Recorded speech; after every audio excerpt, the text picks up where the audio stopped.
Hello and welcome to episode lucky number 13 of Around the Lens, your weekly visual journalism roundtable podcast featuring visual journalists from all walks of life talking about this career that we're in. I am your host, David J. Murphy, a visual journalist with about 16 years experience doing this stuff, and I'm currently living in Charleston, South Carolina. And I'm your co-host, Zach D. Roberts. I'm a photojournalist who works in New York and Alaska. I've worked for BBC, The Guardian, but most recently, most of my work has been seen in The Village Voice. Excellent. Zach, most recently you've been shooting some primary action, right, in New Hampshire? Oh, yeah. Trump, Bernie, and a little bit of Rubio. Woo! Sounds like an awesome time. I heard you also had a little flat tire issue, too. But we'll talk more about that later on the show. Definitely want to hear all your fun stories about covering all the candidates. But we've got a show to do here, and to help do the show, we've got two panelists. Coming at us from Syracuse University is Professor David Sutherland, and from the University of Missouri, Mark Schierbecker. So this is our collegiate episode featuring two college members. So why don't you guys go ahead and introduce yourselves? I'm David Sutherland. I'm teaching photojournalism and multimedia at Syracuse University for 36 years, and proud to say that David J. Murphy was one of my students several years ago. So some of them turn out all right. I'm Mark Schierbecker. I'm a senior at the University of Missouri in Columbia, Missouri. I'm a photographer. I've recently started doing video. And I am currently working for the College Fix. Okay, great. Thank you, both of you, for coming on the show tonight. Yes, Professor Sutherland was my instructor when I was going to school at Syracuse University. I was down there for a year for the military photojournalism program, a very prestigious program that I was very lucky to have the opportunity to participate in. And I got the honor to be in Professor Sutherland's class for 2 semesters, and an additional semester online. He helped me get my degree, essentially, my bachelor's degree from the school, so really happy to have you on. How's everything going? How are the new batch of students these years, the new military kids? Got a really great class this year, and we've got a larger segment than we've ever had. We have 32 students total with the video and the still photography side. The largest number we've ever had, and a really excellent bunch. Well, that's great. How many Air Force you got? I don't know. A lot of Marines? They got some Marines, right? We got Marines, Air Force, Army, and Navy, but I don't know what the numbers are. Okay. But about the biggest class, that's amazing. Yeah, I think we only had about 16 in our class, and that's usually how much it was, like 4 from each service. Yep, we have 19 still and 13 video guys here now. Oh, wow. That's amazing. Well, I'm glad to know the program's there. It's always been something that's kind of off and on again with Syracuse, but definitely a great place to have it, and I hope it continues to stay there forever. All right, well, now our other panelist, you might have heard his name. Many of us in our career field, we work to take pictures, shoot video that gets out there and creates an impact, creates news, but we're usually it's our content is what we create that gets the attention, the news. So it's rare that we as individuals get featured in the news, but Mark actually has been in the news quite a bit, starting most recently since about November of last year, I think, with the Concerned Student 1950 and, of course, the infamous Melissa Click. So, Mark, why don't you go ahead and recap your story and kind of give us an update as to where it stands now? So November 9th was the culmination of a number of large-scale events and protests at the University of Missouri. There were racial protests, there were grad students walking out over their rights, their right to unionize, and November 9th, backing up a little, the Concerned Student Group had demanded that University of Missouri system president Tim Wolf step down and acknowledge his white privilege. So November 9th, the day prior, the MU football team had all announced that they were going to participate on the strike. John Butler, 8 days before that, had announced that he was going to go on hunger strike, which he did. And November 9th was the day Tim Wolf finally stepped down. And a concerned student was out there on the quad. The news of his resignation took them by about as much surprise as it did us as journalists. I was not there on assignment for any publication. I was working for the Maneater at the time, but that was not my gig that day. I was just there to observe, possibly to document this for myself. So right away, within minutes of Tim Wolf announcing his resignation, the students started gathering at this common area on campus called Carnahan Quad. This is where Concerned Student had set up camp in the days prior, when Jonathan Butler had announced his hunger strike. And there were some clashes of personal space and the media's want to get this story. So right away, within really minutes of Tim Wolf announcing his resignation, there were already, just about, there was conflict, to say the least, and Concerned Student wanted us as media to get out. When this happened, the way they decided to do this is they contemporaneously assembled this wall of students who were supportive of Concerned Student. They formed a chain link, which eventually encompassed the entire campsite, and they circled in a way to keep the media from being there. I was I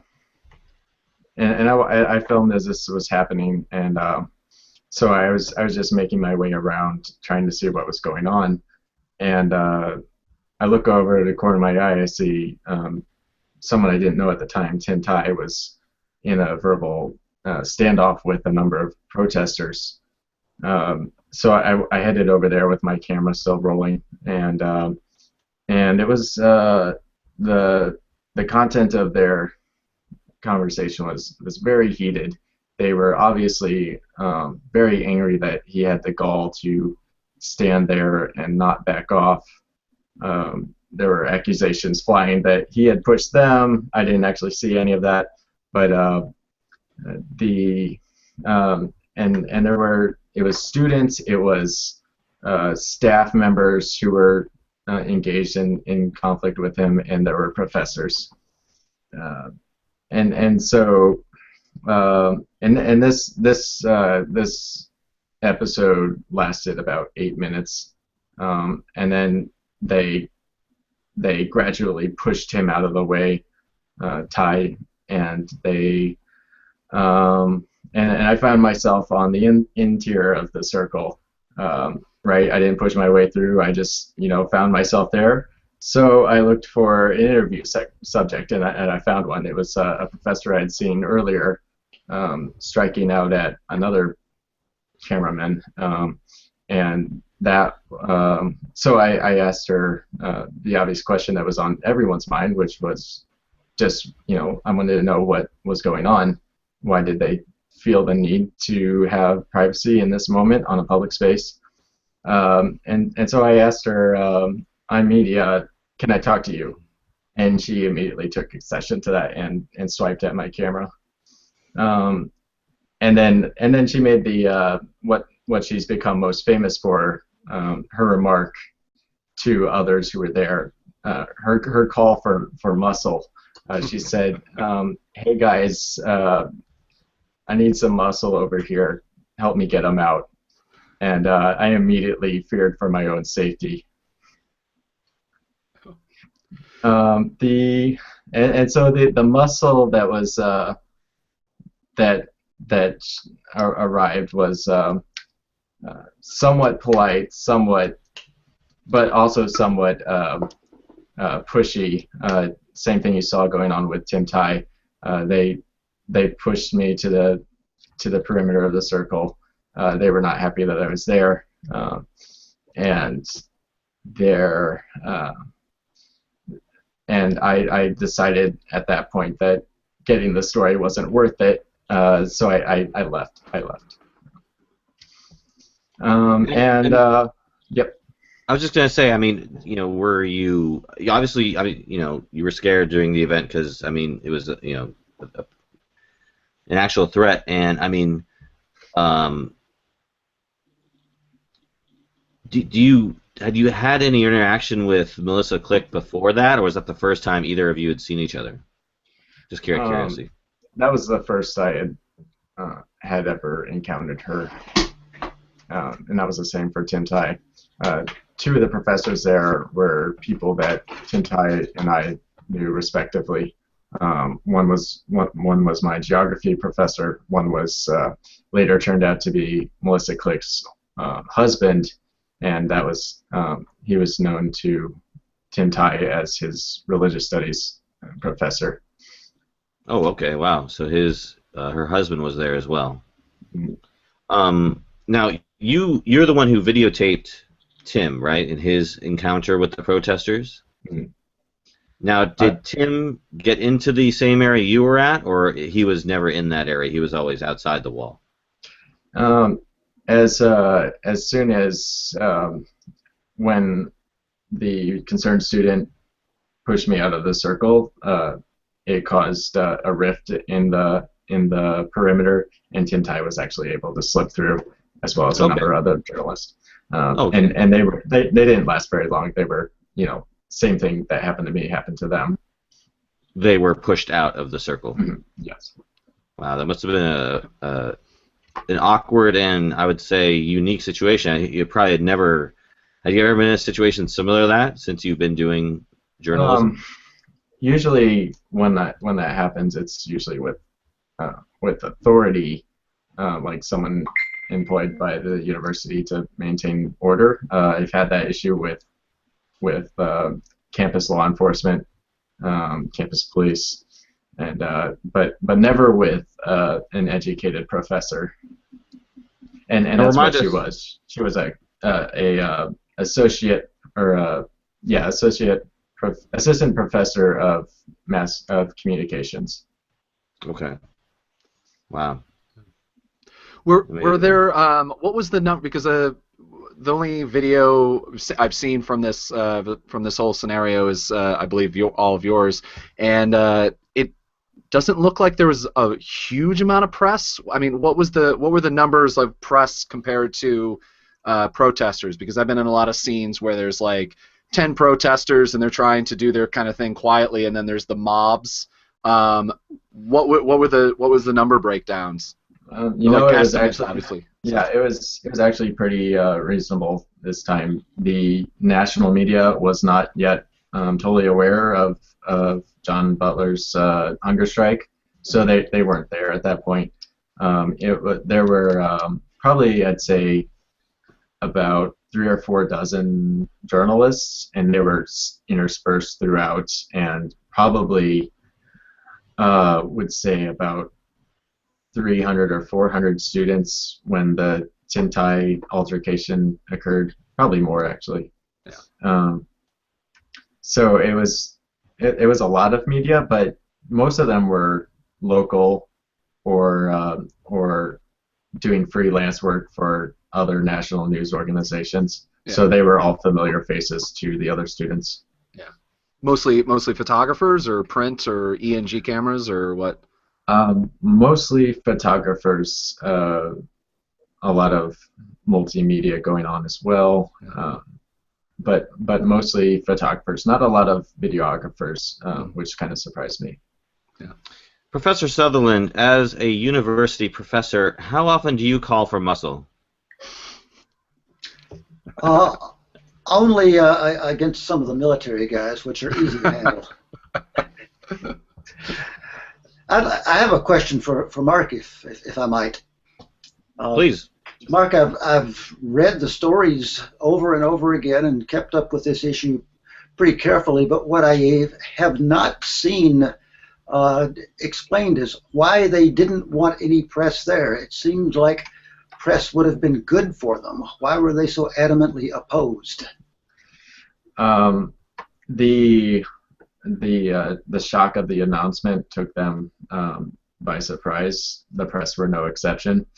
So what they stated was that they found themselves in a rather unexpected situation where they had to gather their narrative, take a breather, and go to press conference later afternoon. But they had, all that week they had signs up saying, no media, stay off the grass, that kind of language. So I'm not sure I entirely believe them that was just a spontaneous decision.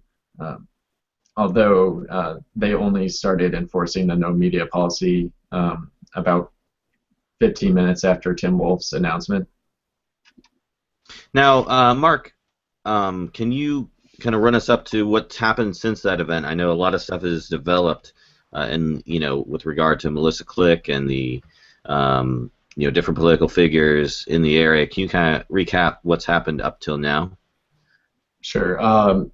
Immediately the next day after this started going viral, it had easily almost 1 million views by the next morning. Concerned students changed their narrative all night. They had been tweeting and justifying their actions that day.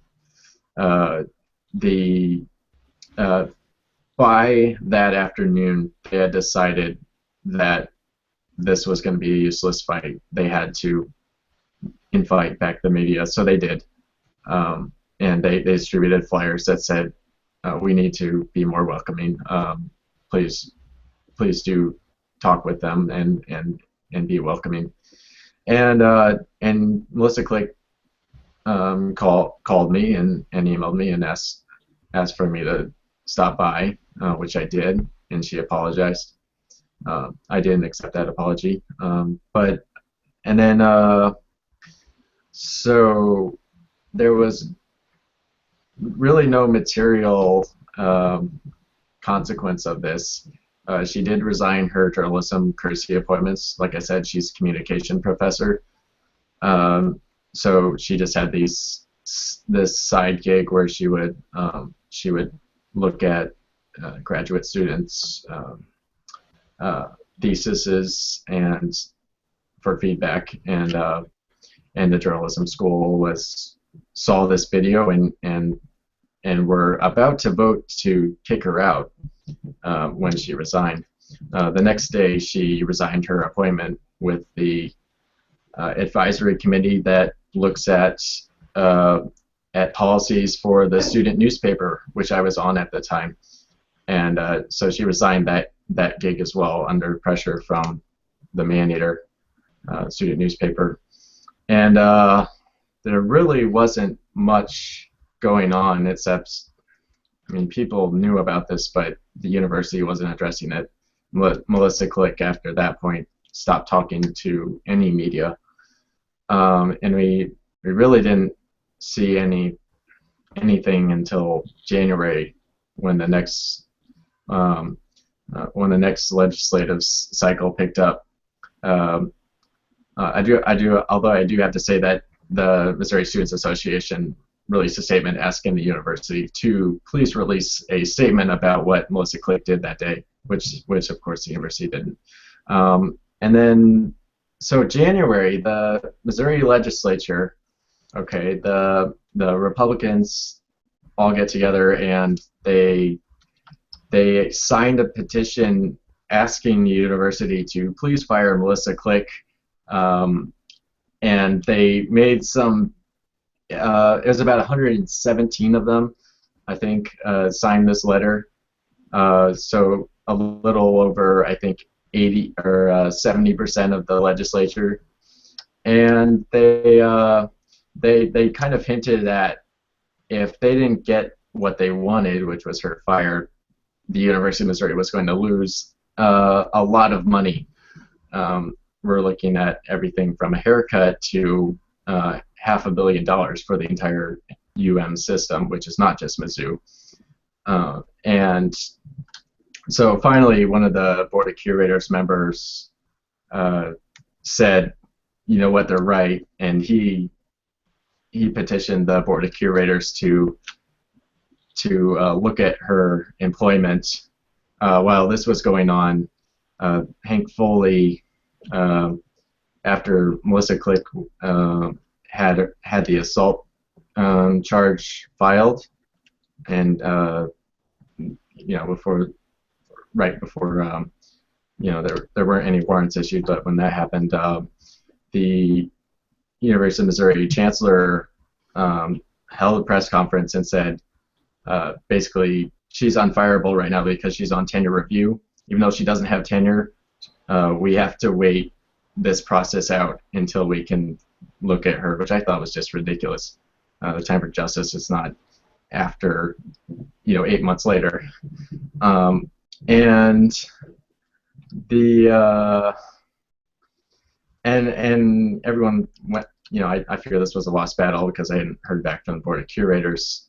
And then Friday, January, I'm airballing, like mid-January, the Board of Curators came back. They voted unanimously to investigate her, suspend her pending that investigation. And that's really where we are now, except that the legislature is still threatening to withhold a lot of funding from the university because they still don't like this administration's handling of events. Yeah, and I mean, you pressed charges against her, and she has misdemeanor charges against her, and she also has to do community service, right? Yep, 20 hours community service. Has she already started doing that? Do you know? Yeah, she works at a food bank now, and she has to not violate the law for a year. Perhaps she could work for a civil rights organization of some kind. I know. So I would like her to audit a law class about the First Amendment, but that's just my... Or possibly a journalism ethics class as well would be useful. It's interesting because she talks about how she's mocked because she doesn't work in serious media and that she studies entertainment media. And I work for comicbook.com. I cover all these things, and I don't know a single journalist that works in entertainment media that doesn't understand basic journalism ethics of allowing people to do their craft. Those are people we call PR people who prevent journalists from doing their job, basically, and covering red carpets or whatever. So, Professor Sutherland, I'd like to get your take on this. So much so, I mean, obviously, protests aren't foreign to a university; they happen all the time, and I'm sure, especially with the Black Lives Matter, I'm sure that Syracuse has its own Black Lives Matter protesters, I would guess. As a professor yourself, do you, not that you would get involved in anything like that, or maybe you have, I don't know what your history is, but why would somebody in the school system associate themselves with a protest movement? Is this something you see other professors doing? Is this something professors do normally? What would you think her motivation was? And further, what do you think her motivation was for keeping the press out? Well, there are many professors who do associate themselves, but they're not usually in the journalism school. Rarely would that be the case. I know other professors here go to the extremes of not even registering to vote so that they aren't looking like they are biased one way or the other. That's an unusual case as well. Most communications professors here do vote, but I know some who say, nope, that makes me a biased person instead of an objective bystander. I never liked that term objective. I don't think any human being can be objective, but it's an interesting way that some people look at this. When we were preparing for this, it reminded me of a time when I was back in college, Mark's age, and was a journalist at Western Kentucky University. And we were in the midst of the student protests in the late 60s and early 70s. And as a reporter and photographer, I attended a Black Student Union meeting, which was having a rally. The Black students did not much like the student paper, and I, as a representative of the student paper, was surrounded by many Black students and asked to leave. And I kept my seat and didn't leave, and unlike Mark, the other press members who were there stood up for me and said, wait a minute, if one person in the press has to leave, everybody goes. And so that amounted to nothing because I was supported by the other members of other publications there at that time. So you're right, David, we've had these kinds of protests and organizations for a long time. We had a Black Lives Matter march at the end of last semester here, interestingly during my photojournalism class, and we could hear them out the window, so I dismissed my class while they went out and shot the protest, and it sort of ended in about 20 minutes, and my class sort of wandered back in after a while. One of the students had several pictures on the MSNBC website from Syracuse University's Black Lives Matter. So these kind of protests occur constantly on university campuses, but seldom does a professor go out and want muscle to remove the press. It's practically unheard of, and it's definitely unheard of, I think. And the reason that this made such a huge impression is that it was a person connected to the journalism school that was doing this to Mark.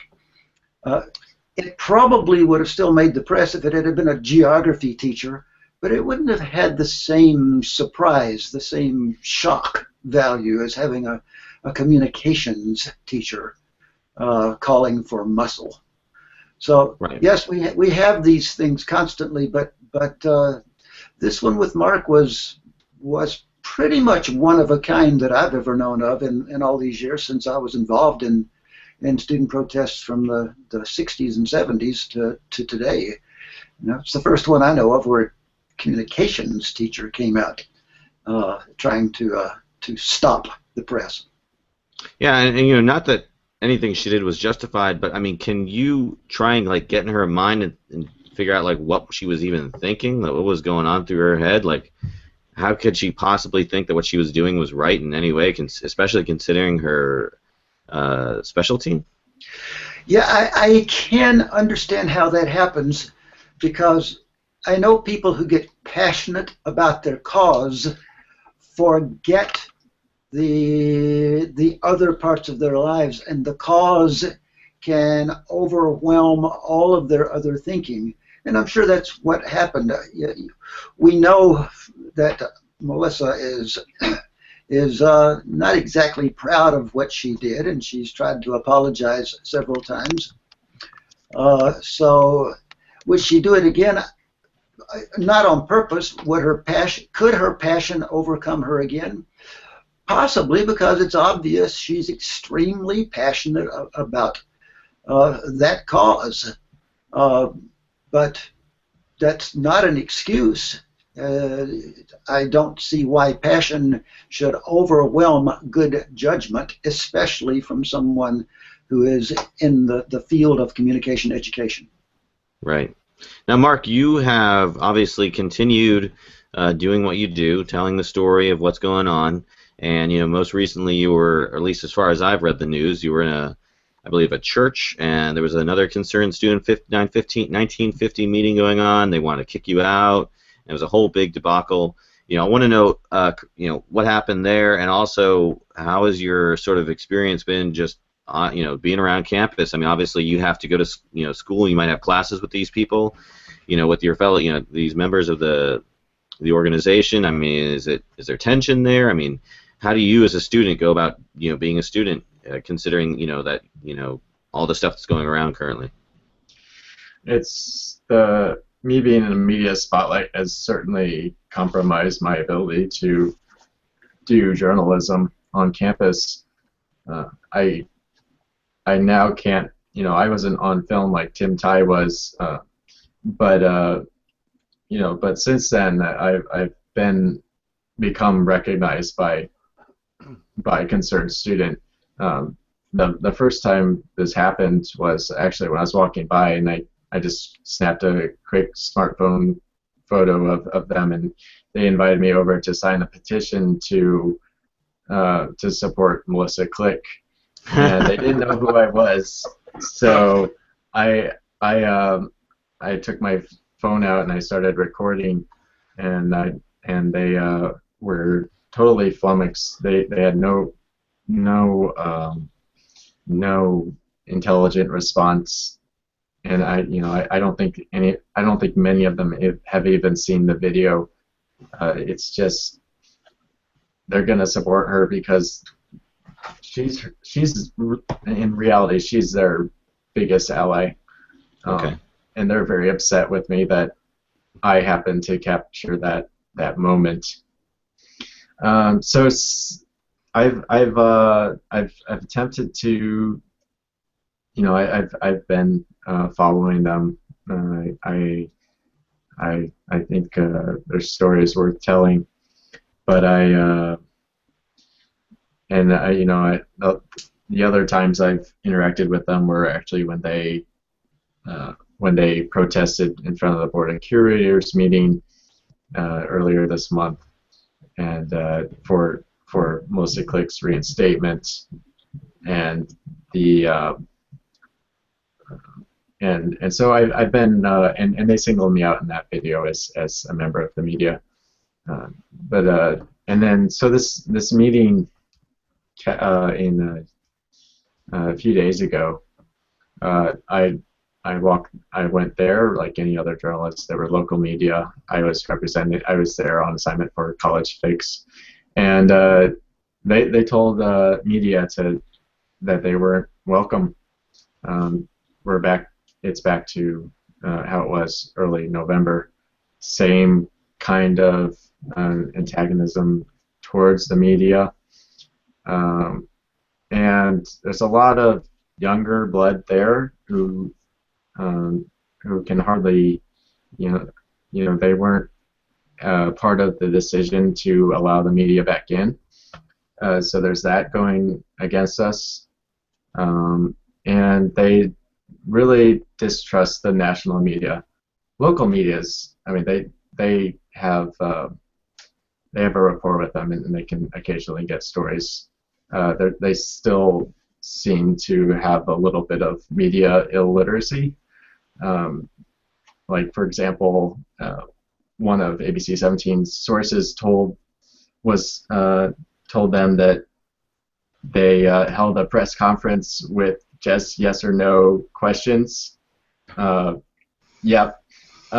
So I don't know what you do as media to educate them about the laws. I think that's got to come from them or from education from the university. I think they should have some sort of media training before every protest event, so that they're not constantly running up against the media who's trying to get the story.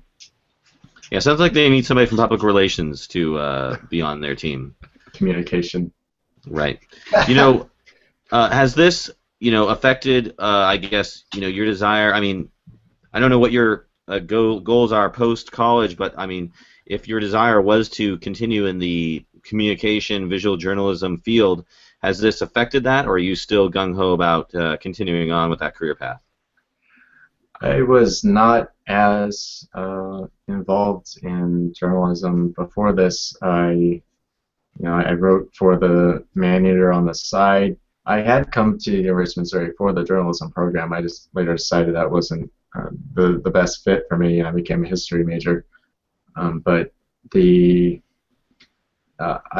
this has catapulted. This has unintentionally catapulted my career a little bit. You could say I've become interested in not only journalism but meta criticism of journalism.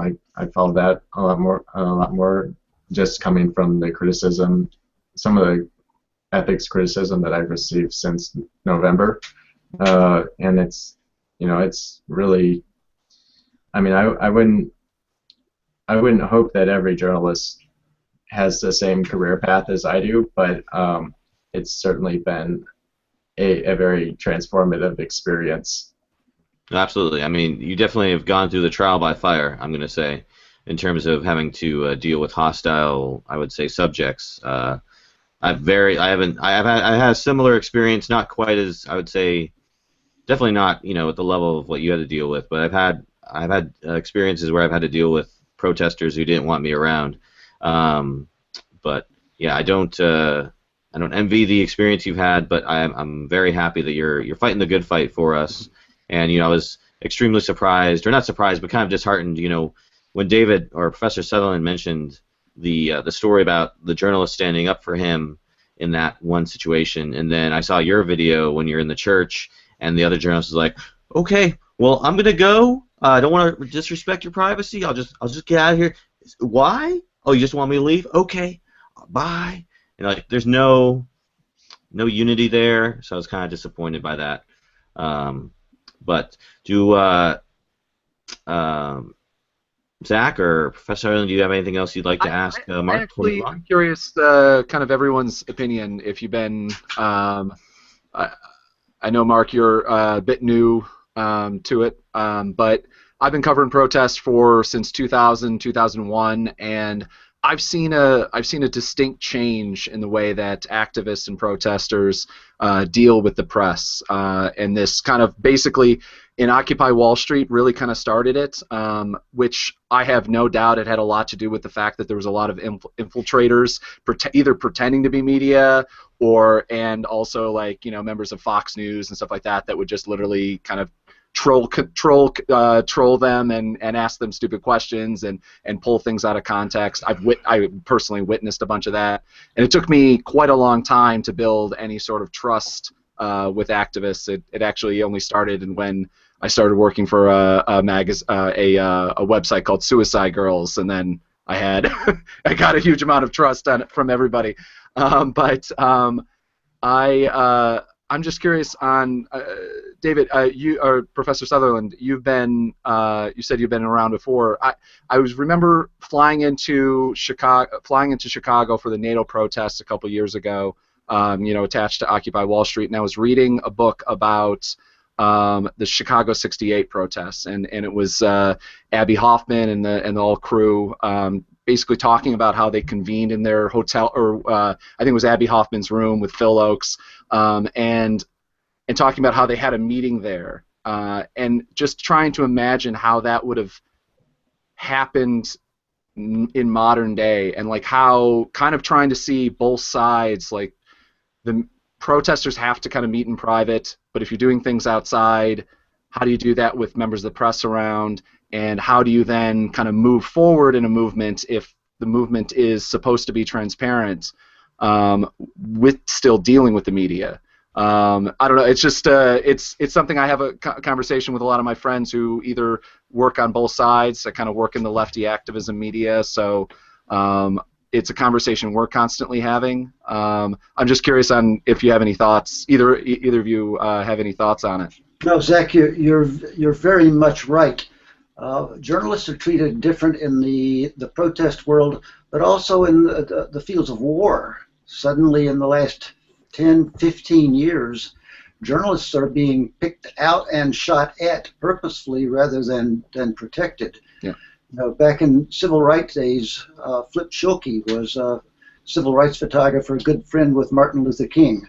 Mm-hmm. And at one point, Flip Schilke had watched a couple of girls being harassed by some adult white people, and he stopped photographing and went over to help the girls. And Martin Luther King that night, Schilke was in Martin Luther King's home, and Martin Luther King said, "You should not have done that. Having the pictures of that event was much more important than the help you gave them. There were other people there to assist the girls, and now we don't have the pictures." So Martin Luther King understood the value of the press, and it seems like Student 1950 has no idea of how they can work with the press productively rather than excluding them.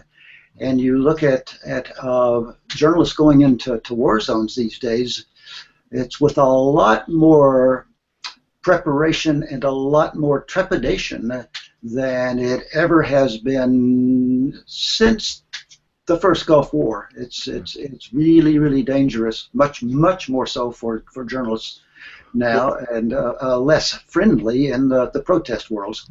Well, just even in my, I do mostly American coverage of the protest scene, Ferguson and everything, and my normal kit now has to carry, I carry around a bulletproof vest and a gas mask and a helmet, which is not something that I ever seen a photo of any of the civil rights photographers or anything like that photographing. But I also had a similar in Chicago. Me and a buddy were photographing a female protester who was hit by a police car, and we wanted to get photos of it being documented, of her, you know, on the ground and everything. And they did the same thing. They formed the little trust circle or whatever around the girl, who had to be hauled away by an ambulance later on. Amusingly enough, later on, then she went on Twitter and I believe Facebook and asked if anyone had photographs of her either getting hit and being treated, because she was obviously filing a case against the city, which I witnessed it happen. She had 100% right to do it, because the police van just ran her over. Unfortunately, no one had any photos of it because all of her friends blocked any photographers. And actually, I got into a first physical altercation in my entire life.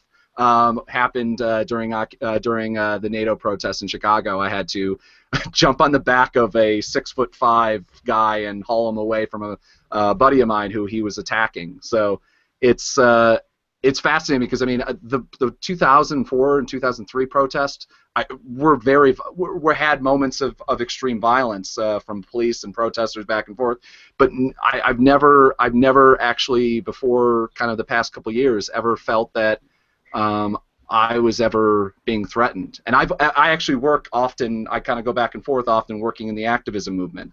So it flabbergasts me why protesters in general now, and it's big general because I know a lot of them that do work well with the media, can't figure it out on making friends and finding allies and finding sources too. That, I mean, this is the way you can get information out, is building a long-term source. And it's frustrating to no end. All right. Well, Mark, I definitely wish you the best of luck with everything you have going on with, you know, the protests, with the documentation, with Melissa Click and everything. I'm sure it will turn out for the best, and that the correct judgments will be made in all cases. But you know, keep on fighting the good fight. Keep on getting out there and documenting them. You know, you seem to be continuing to stay on it, so continue to stay on it. We'll continue to track your progress, as I'm sure they continue to make news, and so look forward to seeing how this all turns out in the end, and perhaps having you on later on after this is all said and done to kind of get your take on it as well. You're a senior, by the way, right? Senior, one more year after this. So. All right. All right. All right. Well, so let's go ahead and move on to our next subject of the night. You know, the next, of course. Other things making the news, a little thing you might be tracking called the election. The primaries are going on right now. We got this guy, I can't remember his name, Trump, that's right. He's making some news, making some waves. He's getting some grassroots attention, And another guy, Bernie Sandwich, I believe. No, Sanders. Bernie Sanders. To quote Chris Hayes, Bernie Sandwiches. Yes. As, I love that skit on Late Night with Colbert. Name. Colbert, yes, Yeah, the Colbert Late Night show. I think he did 12 puns in like 3 minutes. It was actually quite. Right. It was quite stunning. It was a stunning bit of. Greatest TV, bit of comedy ever. So, Zach, why don't you open us up with this? You right there, you're right in the middle of it. You were at the primaries last week in New Hampshire. So, why don't you go ahead and talk to us about your experience, and then talk about just documenting elections in general. It's interesting. I've never really had the chance. Usually, I'm working. One of my day jobs is I work as an investigative journalist. So most of the time, and I work in mostly on like election theft stories. Like if you remember the theft of 2000, well, that's happened time and time again. So usually around election time period, I'm watching reports come in. I'm not on the ground photographing things. I'm not on the campaign trail. But this one, I just had to. And so I drove up from, I'm actually just a couple miles north of where you are, Professor Sutherland, in north of Syracuse, and drove up to New Hampshire, and it's really interesting.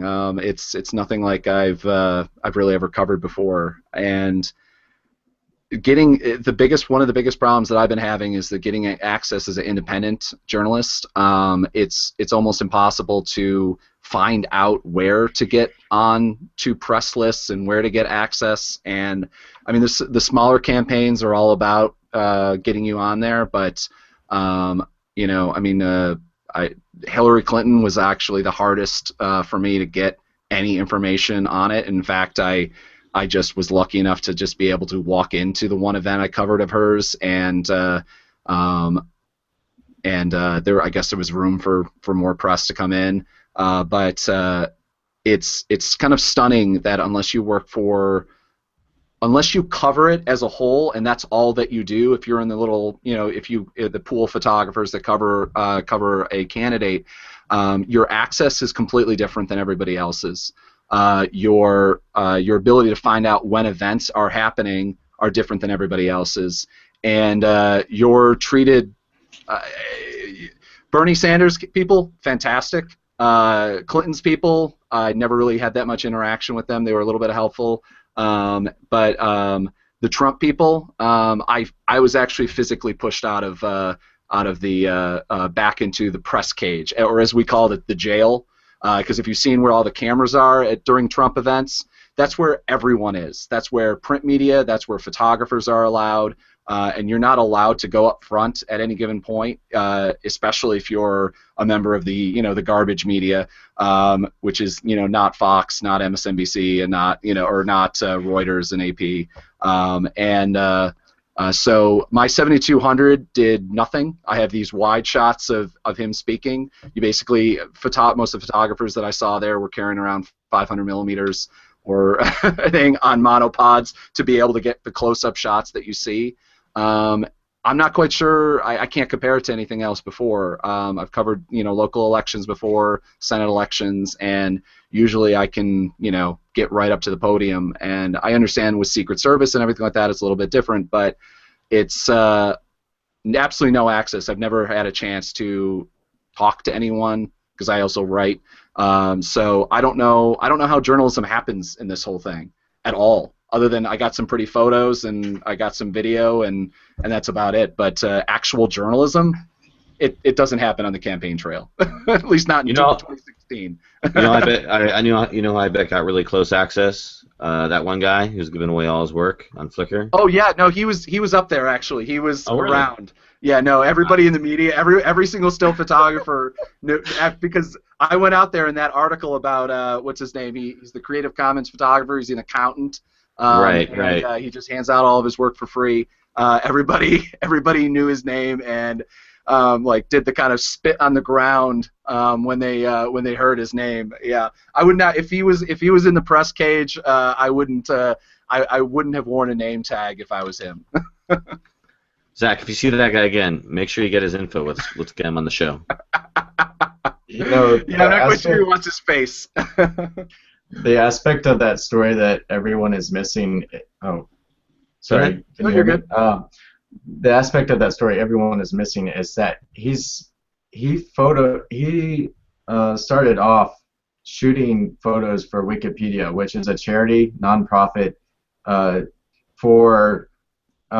I mean, he would go shoot events, and we would get photos of politicians we would never see. You know, and Wikipedia has such a high profile. It's the 5th or 6th largest website in the world by view count, and he's just. And I volunteer. Full disclosure, I volunteer to Wikipedia, and I occasionally contribute photos to them. At one time, you know, I've got the photos for Jane Goodall and Bill Nye. At one point, Bill Nye's profile photo was mine. But everyone's missing that. You know, that's where. I mean, that's why he's licensing them as Creative Commons. But anyway. Yeah, no, I mean, I've contributed a lot of photos to the wiki system. I mean, just one of the problems is that then that system is being completely abused by, at least in my as a person who tries to make a living this way, it's being completely abused by people who normally either have to pay photographers or get the photographs through a wire or anything like that. I mean, I've got problems with the kind of the wiki push for media in general, because it's kind of like Reddit. It's really great, and occasionally you'll catch fire and you'll get your video or your story on the front page, and that'll get you a bunch of clicks. But 99% of the time, what it means is that basically they're just taking the content, republishing on a platform that no journalist is making any money or getting any attention from, and then you just did, you know, massive amount of work for absolutely nothing. And that's what Wikipedia is, basically. It's like, it doesn't provide sources, it doesn't provide link. I mean, you have to hunt down at the bottom and click through to find out further information. I don't know.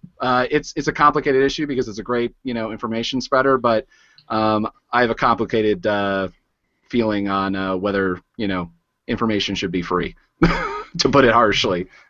Zach, I'd like to comment on, or to follow up on your comment about not much journalism being done. Yeah. It's one of my things that I told David earlier today that I would like to have a little bit of say in, and it's because the politicians, when they are so worried about controlling their message, which I think is a right thing for them to do, but they put you in the jail because it will give them the image they want to have spread. They put up a big flag for a backdrop. They put you opposite it, so they have glorious flags behind their subjects. They put you in a position where behind them is a field full of people holding up their signs. It looks like everybody in the world is supporting them. And so it's a way for the politicians to produce their own message by jailing the photographers. It's a fascinating comparison, isn't it, between what Mark went through and and as a member of the media. I mean, Donald Trump does not. Oh, I'm going to get killed by my activist friends for saying this, but Donald Trump does very much what a lot of the protesters nowadays do, is they cut off access. I'm sure that the 1950 protesters, if they could do it, they would put up metal barricades around their space to make sure that press can only cover everything from a certain angle. And it's kind of a scary precedent across the board that we're all, as members of the media, I see so many of us just getting really, okay, well, that's how it works. Okay, that works. Then I guess that's what we have to do. We'll just get bigger lenses, or we'll get, you know, make sure that we give you the shot you want, and then, you know, and then we'll just keep doing it. The other side of this is, I know photojournalists who are not getting press credentials, who go in with their little point-and-shoot cameras, look like regular civilians, and walk up and get signatures, autographs, and photographs from up close. Yeah. So that seems to be, in a lot of situations, a better way for a journalist to get real photographs than to be there with your press tags hanging on you and being relegated to the spot where all photographers have to be. Zach, did you ever consider anything like that when you were out covering? I mean, one of the problems is that I often look like a member of the media. A colleague I went along with, Emily Molly, she's also with Nerve Photo. She's a 21-year-old girl, cute, 5'2", able to get. She was actually able to get by far much better shots than I was able to of the Trump rally. I mean, the one thing it does at least is that once I've gotten the kind of overhead shots they can, at least for some of the bigger arena ones. It forces you as a photographer to start looking at things differently. I snuck up into the third floor of the stadium that he was in, and got shots from down there, which I was curious that I've never seen any photographs from other photojournalists from that angle of Trump rallies, like the full wide shot from front to back, and so that was one thing, at least on the positive end of Trump, is that it forced me to start rethinking the way that I work. And it's also, you hold up Mark, you just held up a point and shoot camera there, and it's also making me think about, I've been considering switching to the Sony A7S2s, and it's making me think that that's the way that it might be possible to get in, and might be possible to do things different. I mean, like, I actually brought, for the campaign trail, I covered an NRA convention last year, and I actually brought my NRA T-shirt that I bought, with the consideration that if I wasn't allowed in as a member of the media, that I was going to come in as a attendee and photograph that way. But just my D600 with a 70 to 200, I just felt that there wasn't a chance that I was gonna be able to blend in well, because I didn't see anybody else with really serious gear around there. They're mostly there with cell phone. Most of the Trump fans are there with cell phones or stuff like that, and doing like selfies, literally. So your two cameras and your camera bag and your flashes and your notebook probably made you stick out. Exactly. Yeah.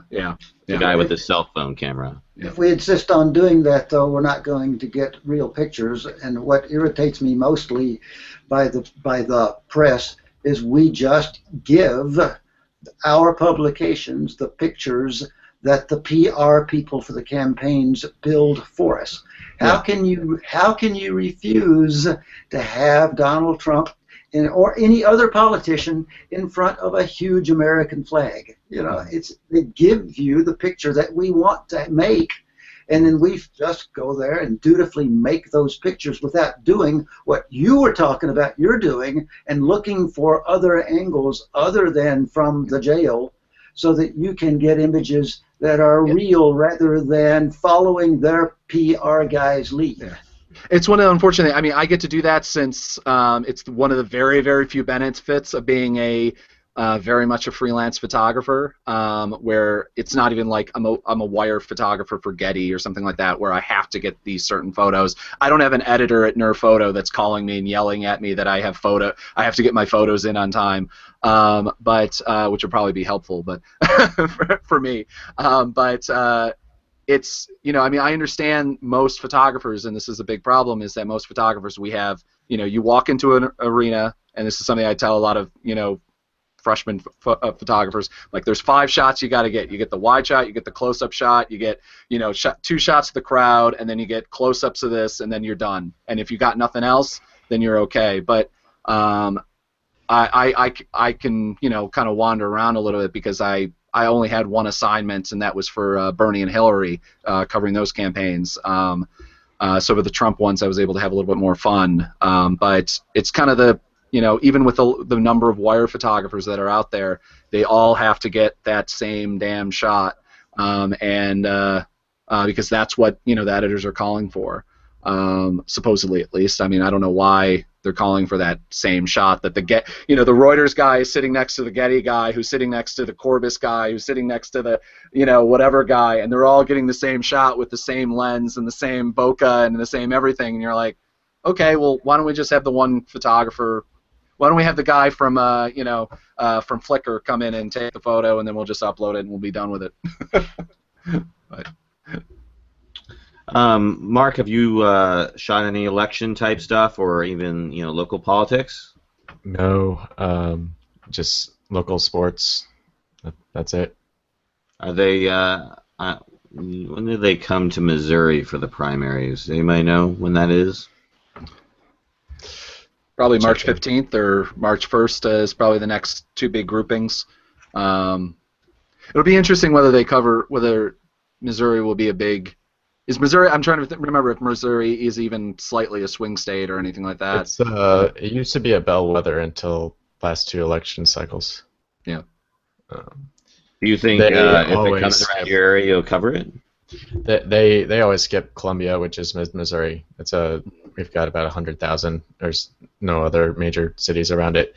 Barack Obama came here in 2008, I want to say. Okay. But I highly, I don't think anyone will come to campus. Maybe Bernie. I'm not sure though. I'll bet that I forget where you are in Missouri, but I'll bet that Bernie or Hillary both make at least a token stop in in Ferguson. Considering both, it's now the fight over the African American vote. I mean, if Hillary took a break from campaigning literally to go do a campaign stop in Flint, Michigan, which I'm not going to get into. As many people on the ground said, she should. If she brought 36,000 water filters with her, then okay, we're happy to see her. But I think I would bet that they got to make at least a token stop in there at some point, because it's so symbolic at this point. Yeah, I was just looking up. March 15th is when Missouri has their primary. Mm-hmm. So I don't know when is Super Tuesday or Super.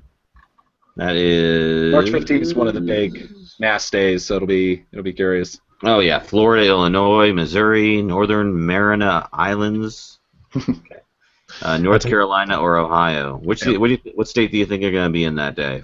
Probably Florida. North Carolina. North Carolina. Barack Obama lost. He won it in 2008, if I remember, and then lost it by like 3% in 2012. So. North Carolina is one of the new swing states coming up. That also with the voter ID. That also they pushed through a massive voter ID law that's disenfranchising hundreds of thousands of people, specifically minorities. So that'll throw everything off into a little bit. Yeah, John Oliver did a good piece on that, the voting rights and whatnot. And I wrote about it back in 2007, so whatever. But so you scooped him. Professor Sutherland, when I was at your class, it was 2004, 2005, 2006. It's all blurred, but I know it was an election year, and it was the Kerry-Bush re-election. And you told us the assignment was to go out and cover the election. Are you still assigning your students to do that? Oh yeah, we cover every election, local and when there are national elections. We just covered local elections last semester, or no, 2 semesters ago. So you got your students covering at the major elections going on now, presidential ones, or? I don't have a photojournalism class right now, so no, but they will be covering it when in the fall. Certainly, it'll be huge. Yeah, absolutely. Would you say it would be huge? Huge. Huge? God, please don't do that. What? I've had enough of it. I've had enough of it. Zach, what are you talking about? I'm just saying the word huge. It's kind of terrifying. I've covered a lot of scary stuff, and I've never been so visibly shaken about America as a whole as I have been at a Trump rally. Just the way that because again, we had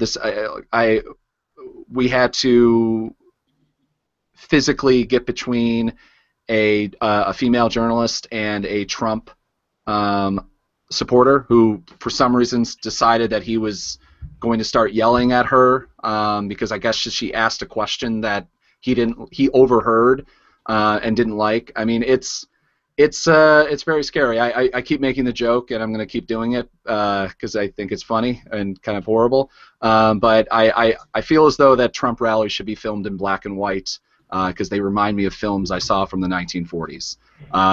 They have that same feeling, and a lot of members of the media I talk to have that same vibe, and it actually kind of worries me because no one really is talking about it outside of MSNBC. You know, I mean, they kind of do it in their kind of jokingly way, but there's definitely an intimidation of the press and kind of the idea of the First Amendment at Trump rallies that I really wish that I'd hear a little bit more about. But you know, the problem is no one can say anything because they need access to cover the next rally. You know, because that's how they get paid. So yeah, I mean, you know, I was thinking to myself, if Trump or all these politicians are so concerned about their image, they could just say not allow the press in. But I know they would never do that because then that would become the story and would take away from what they're trying to do. So they have to give the press, you know, the little corral or some sort of position to come in. And then, of course, the press does provide, you know, the free media, the free advertising that they need. Yep. Like you said, Fresh Sutherland, they were essentially working for them and publishing their photograph that, you know, they want us to take. But yeah, it's kind of sad that you can't just roam around and do your job and be where you want to be and get the shots you want to get. Zach, I'm getting a very faint, slight indication that you don't consider yourself a real objective journalist. Not. I mean, I consider myself very objective, but I definitely have my opinion, and I will. I don't usually put that in my journalism because there's most of my journalism I do. There's not really just even a place for it. But yeah, I don't. I'll certainly mention when I feel if I feel a certain way. And another observation I have here from our conversation is it's amazing to me at how the press loves to bash Trump, but it's all Trump all the time. Yeah. Well, I mean, you turn on MSNBC at any given moment. That's it. It maddens me because it's you know, that network is supposed to be the kind of the liberal bastion of media, and they've been giving more free advertising to Donald Trump than anybody else. I mean, you can go during any given time a major Trump rally.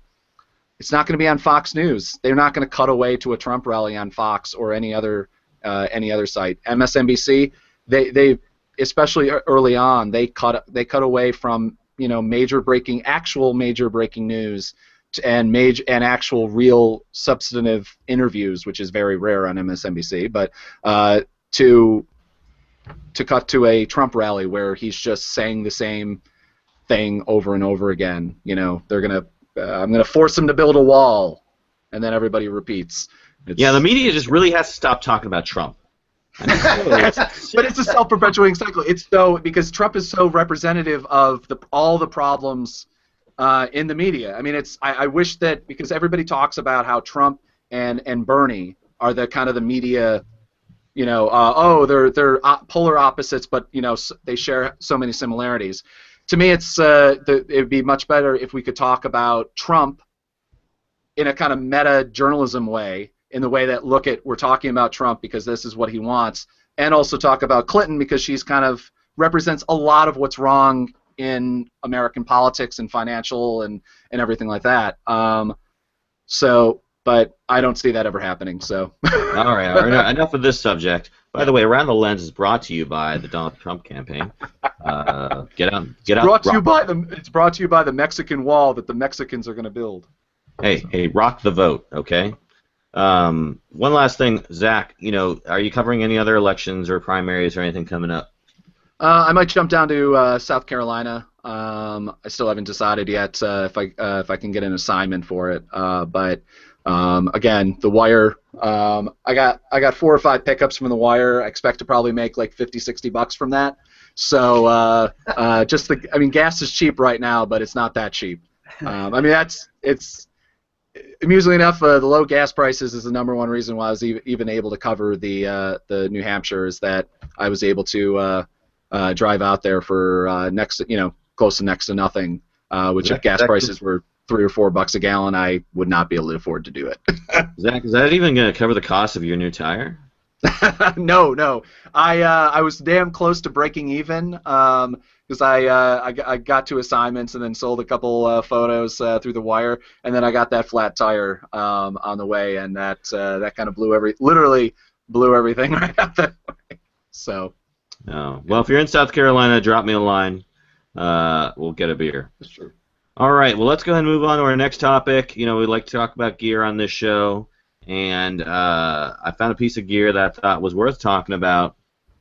So, a lot of us have older cameras or maybe have older lenses.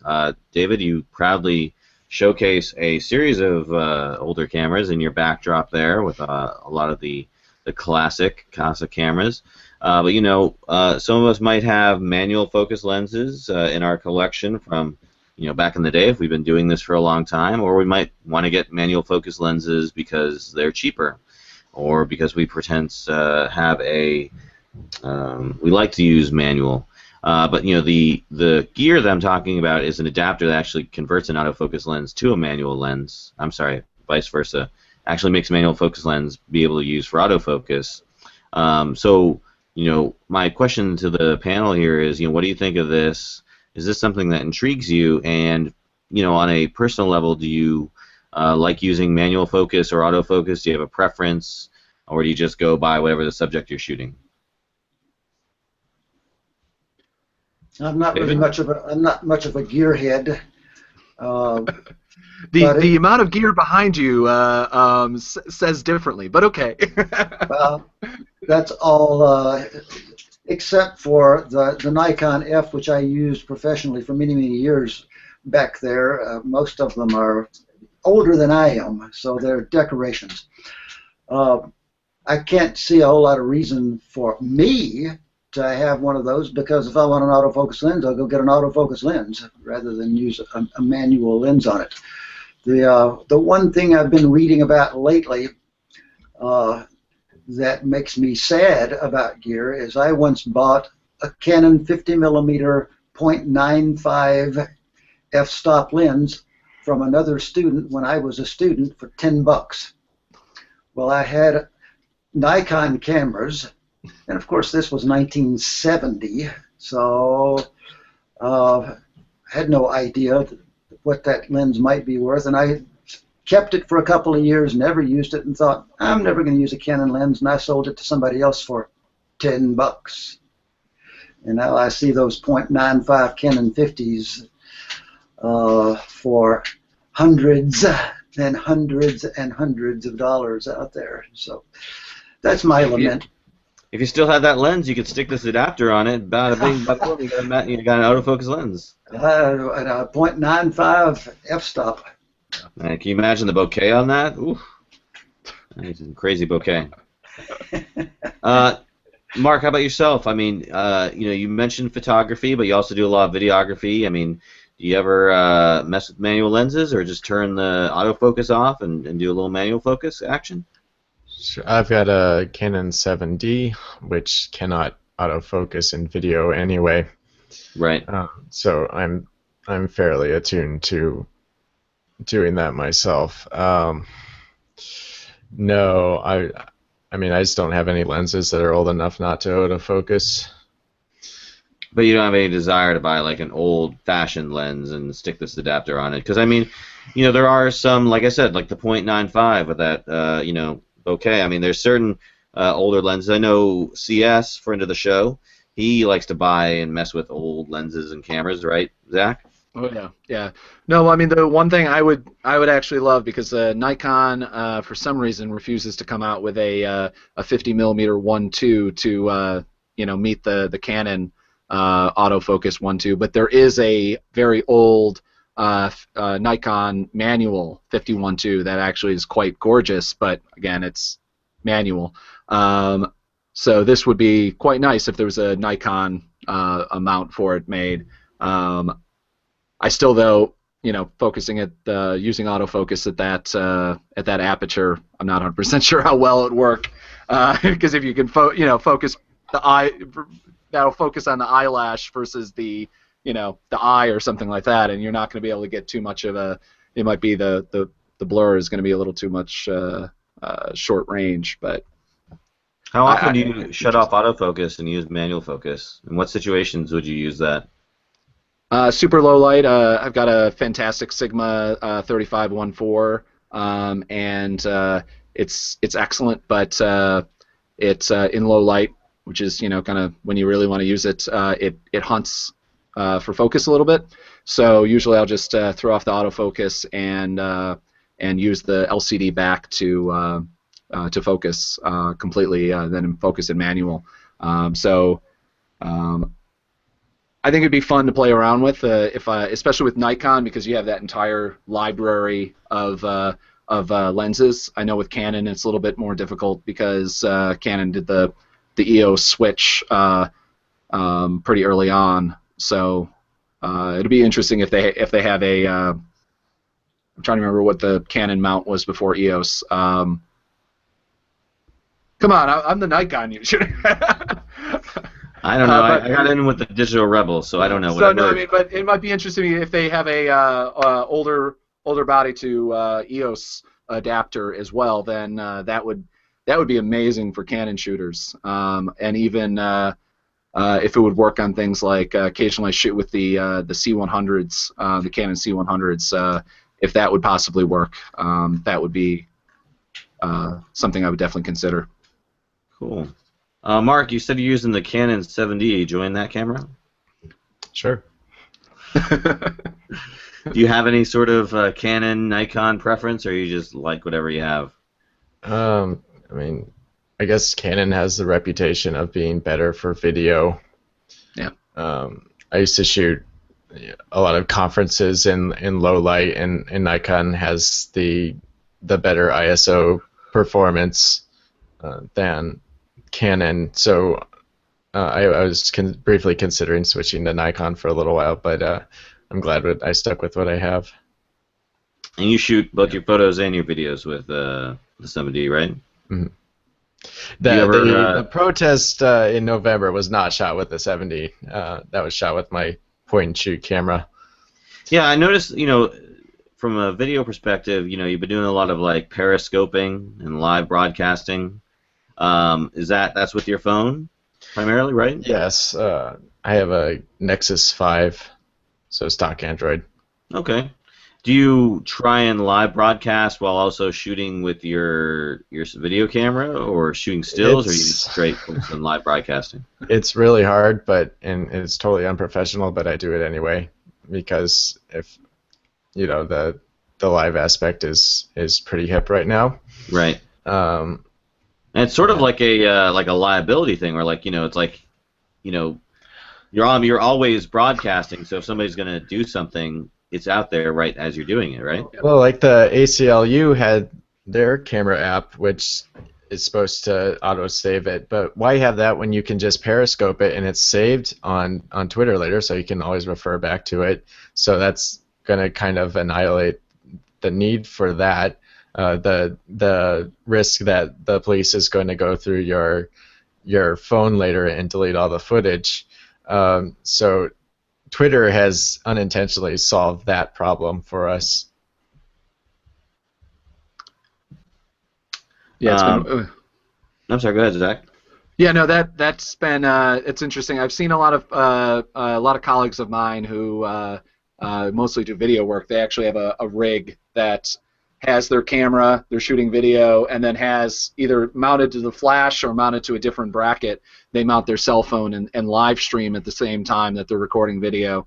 I've kind of considered picking up something like that, but I don't really do enough live stream type stuff in general to do it. Yeah, I've never actually periscoped. This is actually the only real live thing I've ever done, but it's fun. I can see definitely the utility of that. Definitely makes sense.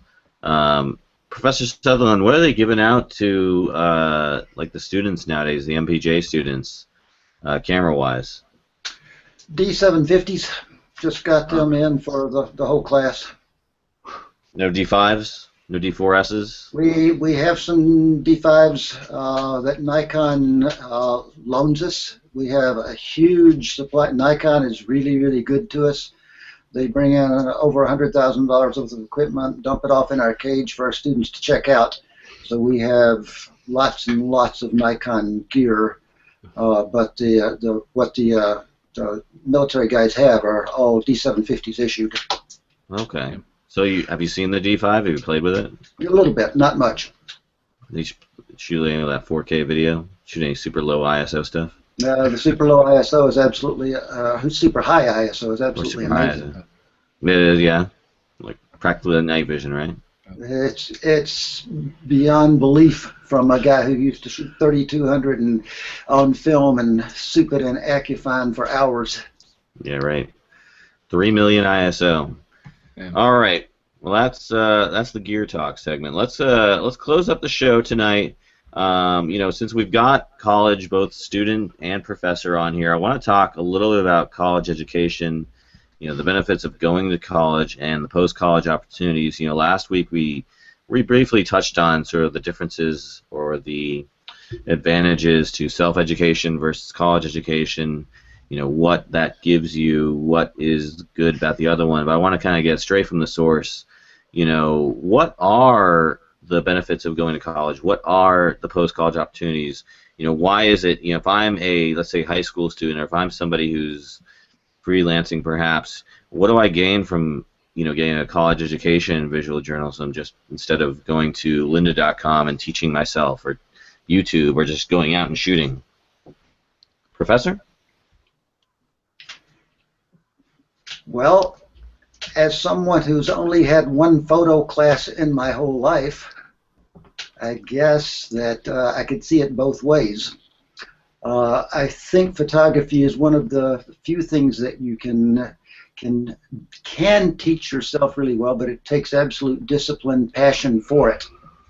The advantage to the college education, it's going to give you a deeper and broader skill set, both visually and technically, in a very short period of time. Where if you self-teach, it's going to take a lot longer to get all of those skills mastered.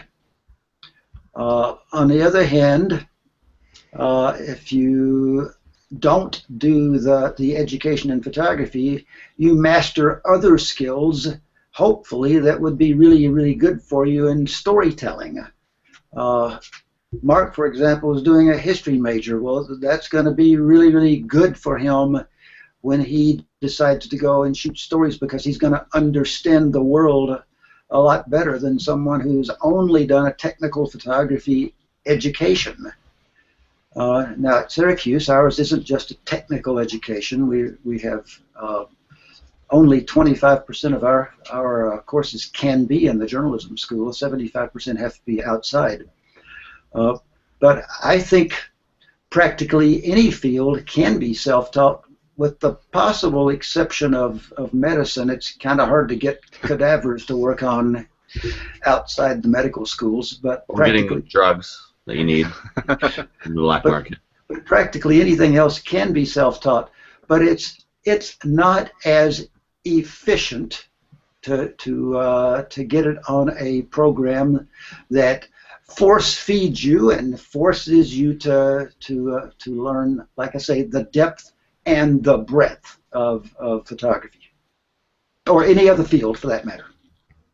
How about you, Mark? I mean, obviously you're right in the middle of school. I mean, you're in the middle of the college. But I mean, what are your thoughts on kind of self-education versus college education? Have you started to look at internships, or I mean, your post-college sort of goals? What is that for you? Yeah, I've actually received offers from people who've been following this story and have wanted me to come work for them. But I never had the formal journalism education. I took a journalism class where we wrote for the school newspaper, and it was a very, you got the newsroom experience. I mean, you had a good mentor, and it was really fun. I didn't hold any editing positions, but like by the end of the year, I was churning out like an above average number of articles every month. So that's where I first picked up photography. So I'm glad I had that experience. But our journalism instructor was not a photographer himself, and so I had to go out and teach myself everything. The first time I picked up a DSLR, I was to cover a cross-country meet in mid-Missouri, and so I picked it up that night. I researched how to shoot photos. I learned what settings would work best, and I went there. I shot photos, entered my photos in a St. Louis regional competition, and took away best of show. Like that. The first time Nice. I ever picked up a DSLR. Looking back at those photos, I'm not as impressed. But so that was all in my senior year of high school. And I'm just gonna cry into this beer really quick. If you just give me a minute, please. So I knew what I wanted to do after high school, and I came to Mizzou for the journalism program, and I after working with the university newspaper and interacting with some of the professors, I changed career trajectories like that, and because I decided that the journalism program here wasn't right for me, and I kind of let that sit on the back burner for a while. I didn't shoot photos, hardly any, over the next year, and then I finally decided to get serious about it my sophomore year. Picked up a DSLR that was used off Amazon. Started going to women's volleyball and basketball games. Like some of the hardest sports you can shoot is volleyball. So I learned on my feet that way, and I was just doing it for the heck, for fun. I would friend the athletes on Facebook, and I would tag them in them, and I would get that thrill at seeing the like counter go up, and their parents appreciated me documenting that moment, and I got to spectate. I got to be a spectator in some sports and learn about covering these types of events. And during all of this, I received exactly no formal journalism training, or mentorship or anything. I was just learning from making mistakes over and over again. I was also subscribed to a few YouTube channels that talked about photography. Jared Polin, Digital RevCom, one of my favorites, and I learned that way, and through trial and error, and that's where I am today. I still don't plan on learning doing any formal training. I feel like I know where the resources are now, that I can pick that stuff up if I need to, and you're making lots of mistakes. It's all I've done. So given that, I mean, you're an interesting case because, I mean, you're obviously self-teaching in a formal, like, training environment of college, but you're self-teaching yourself a skill. What are your thoughts on the students who are at Mizzou who are going through, like, a photojournalism course, or what would you tell them, or have they spoken to you about, the way you've learned, or what are your thoughts on the way they've learned, or is it just everybody learns different?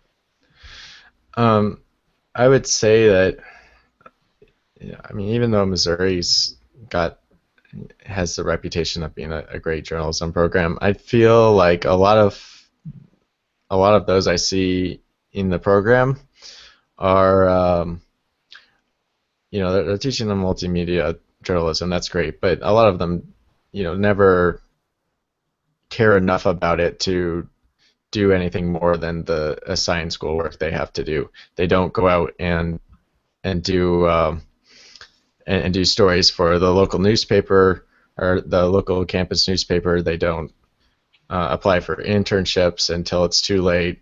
A lot of them probably aren't going to go very far in their careers, to put it bluntly. And but it sounds awful, but I think a lot of them have been convinced by the journalism school that they're all great photographers or are all great multimedia journalists, and in reality, I don't think that's true. Zach, your thoughts? It's problematic. I mean, I haven't. I was a poli-sci major, and a film major, and a art photography major. Literally because my plan was to go to Syracuse University. I went for art photography and poli-sci, and then I was going to attempt to transfer into the Newhouse School, and while I was there, I found out that is almost all but impossible to do. So I ended up actually graduating with a poli-sci major from SUNY Oswego, and I'm not 100% sure that my education, the education in debt, is necessarily worth. At least at the school, at the kind of education that I got. I got some Laura Heyman over in the VPA department at SU was fantastic, and I had some at SUNY Purchase. I had some excellent film teachers that kind of changed the way that I look at moving images. I've always been a film geek, but I've learned. I got an internship out of back in 2006. Working for a journalist who was working for BBC Television and The Guardian, named Greg Palast, and I kind of learned everything that I'd written a couple stories, I'd gotten a couple photos printed in different places when I was in college, but everything I learned about journalism I learned from there, which has its good and its bad. Bad benefits, because I never learned right now I'm actually trying to get a job in a kind of a standard newsroom, like just a full-time photojournalist gig.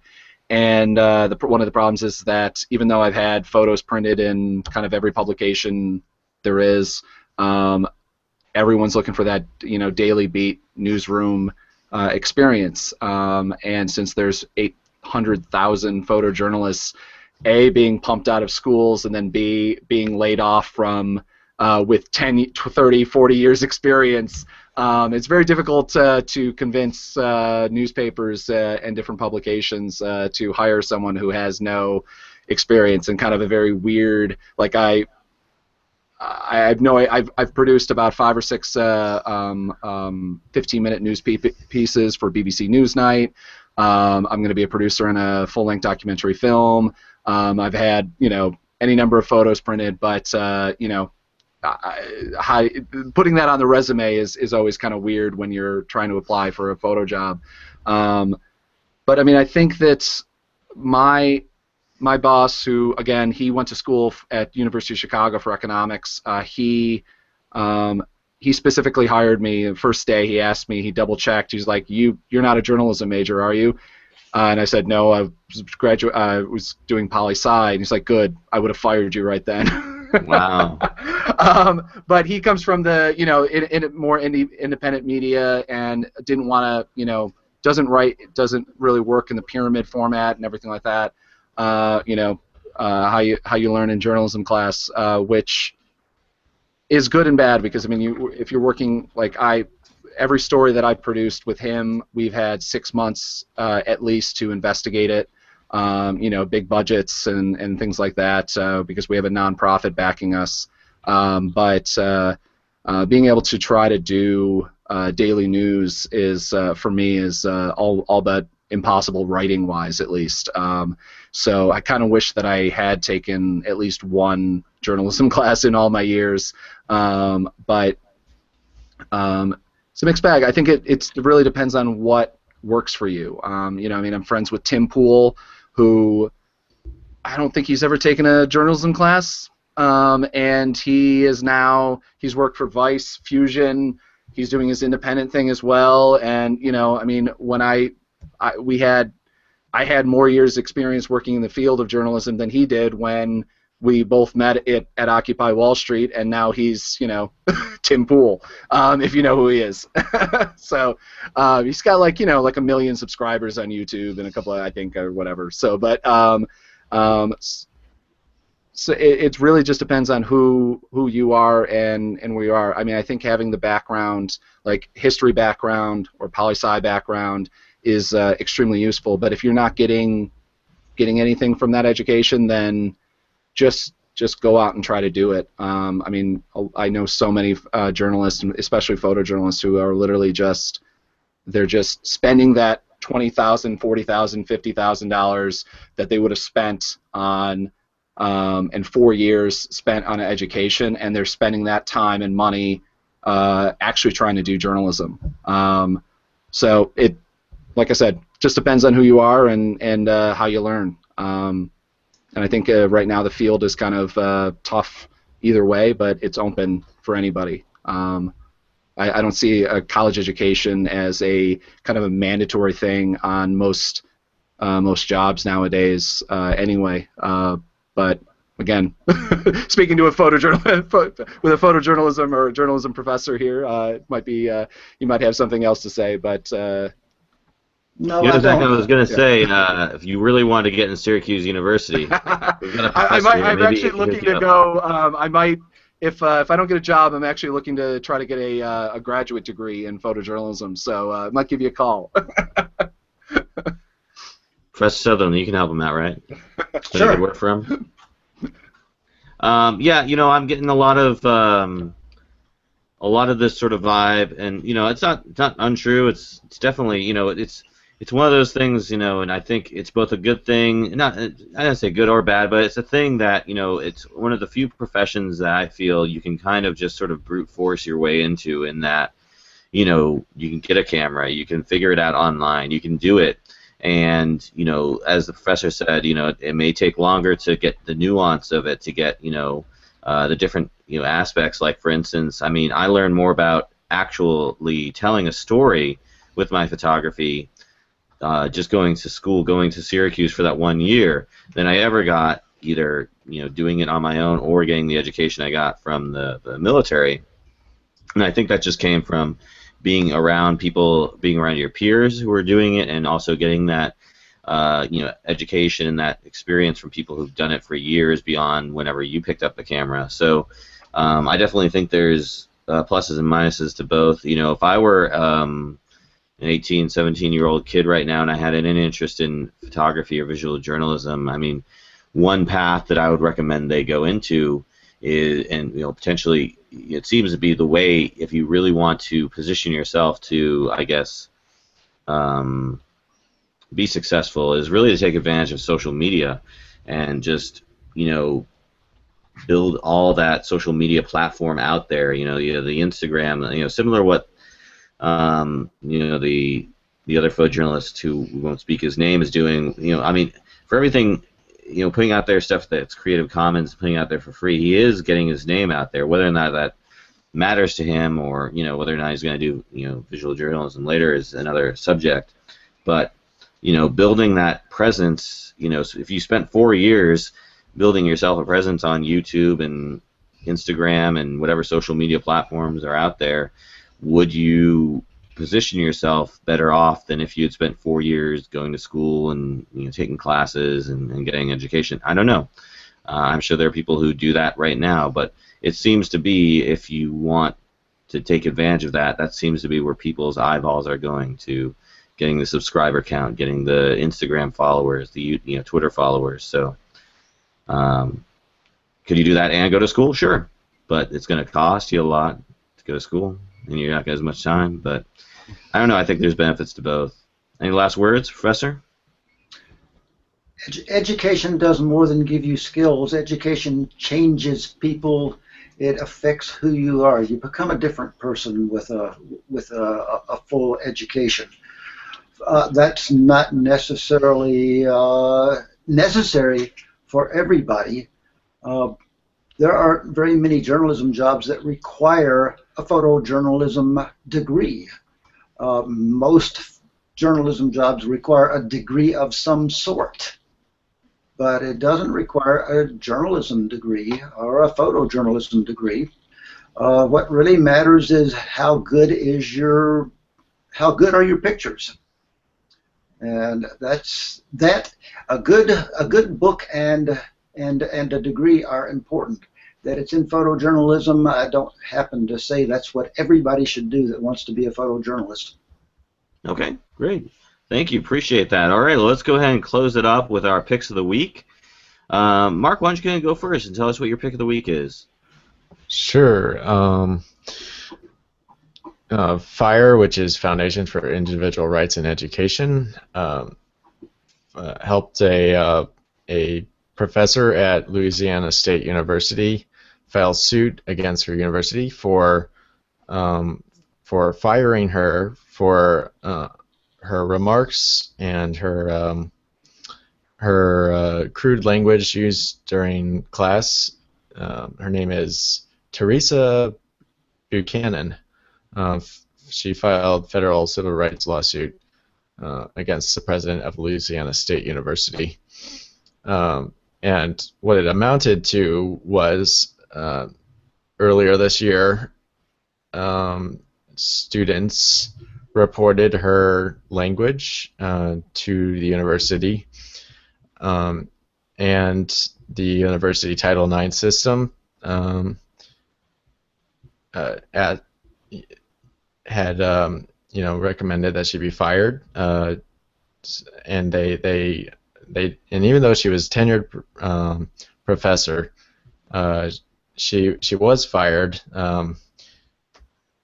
LSU FIRE says LSU claimed Buchanan's teaching methods violated its policy prohibiting sexual harassment of students, and there never was any claim by the students that this was sexual harassment. It was merely students criticizing her use of vulgarities, and they conflated that with sexual harassment.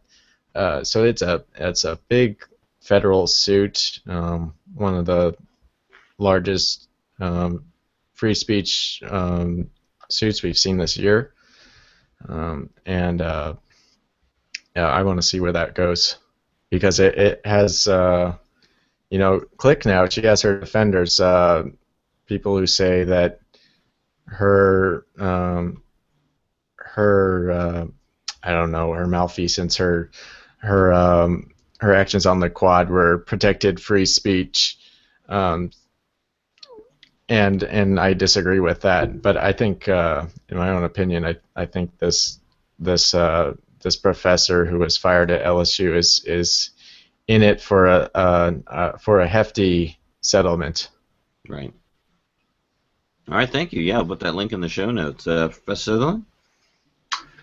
My pick of the week isn't really exactly a new thing, but following up on our discussion, I found on DIYphotography.net why you should hire a photographer to run your election campaign.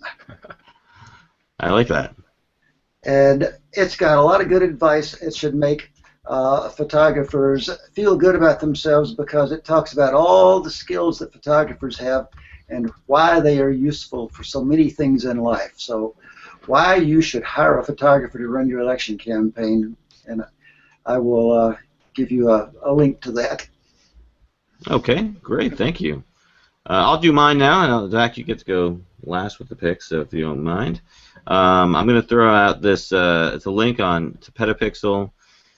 They did a story about a commercial videographer who's doing some really cool stuff with the Canon C300 Mark II. That's Canon's latest in that line. Shoots 4K video, and it's about a commercial videographer, not necessarily in line with what we normally talk about in regards to visual journalism, which is more documentary filmmaking. But I just find that the video itself shows some really neat just video techniques in terms of how they edit it together, and these type of things can be used for anything really in terms of telling a story.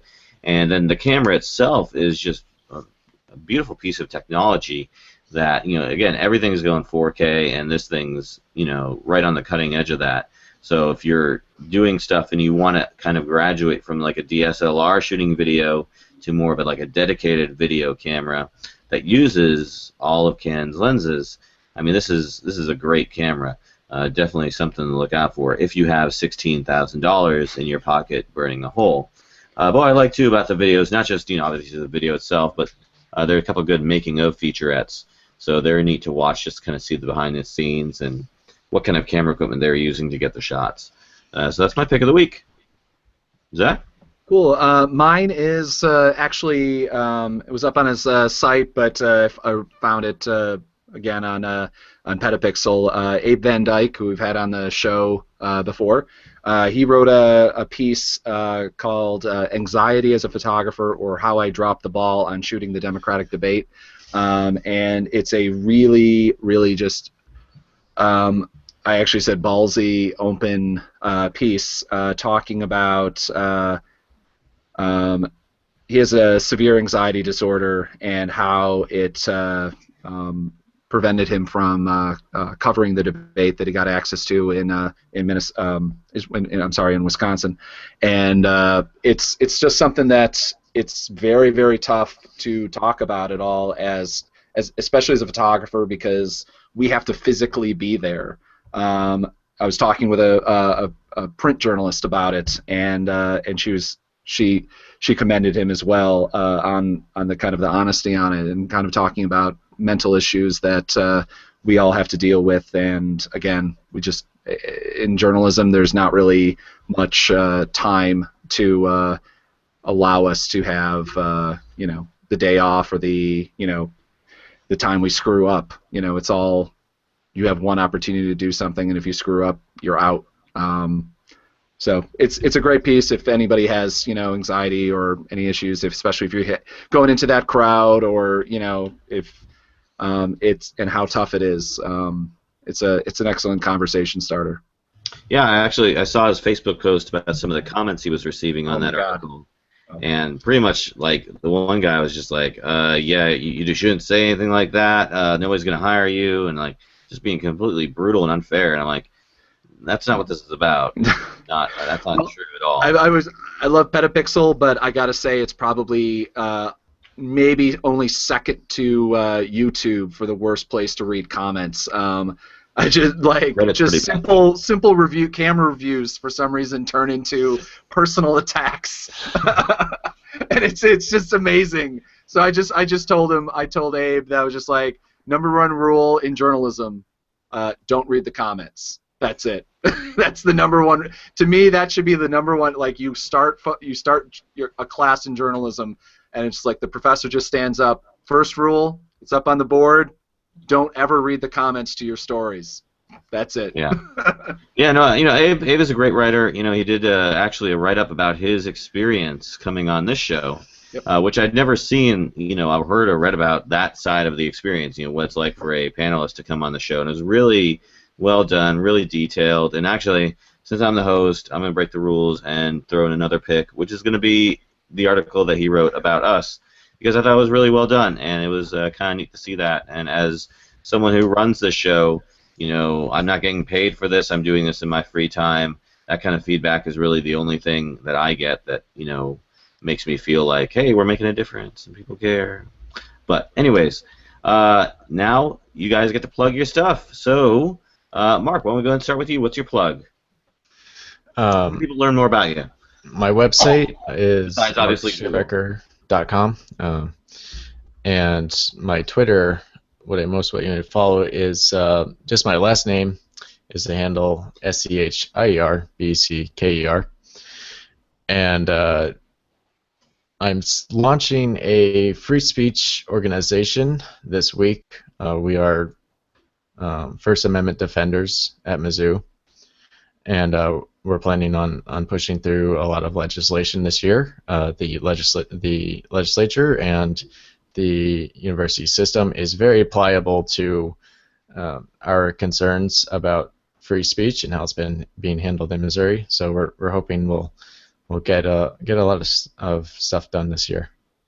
May I recommend you call your organization Concerned Student 2016? Concerned Journalist 1984. No. I like it. Professor, where can we learn more about you? Well, I'm going to plug the school here since we've all been so high on university education. I love my time at Syracuse. I loved SU, so I'm not. You taught me everything I knew. You taught me everything I know, so I love my time at Syracuse. Well, I love it here too. I've loved it so much I've just stayed for a long time. But it's the Newhouse School's photography or multimedia photography and design website is in newhousempd.syr.edu. So go and check us out. Great, thank you. And I guess it's my turn. I am Zach Roberts, and you can find me ZD Roberts on almost every platform, Facebook, Twitter, and zdroberts.com on the World Wide Web. Alrighty, I'm all over the place at DJM Photo, djmphoto.com, all that stuff. I really want to plug, the AroundTheLens.com website. It's still in the works right now, so if you actually went to that website, that's right there on my lower third, it's going to take you to my actual website, djmphoto.com, but in the coming week or so, it's going to take you to an actual Around the Lens website, which is going to be a hub for all things Around the Lens related.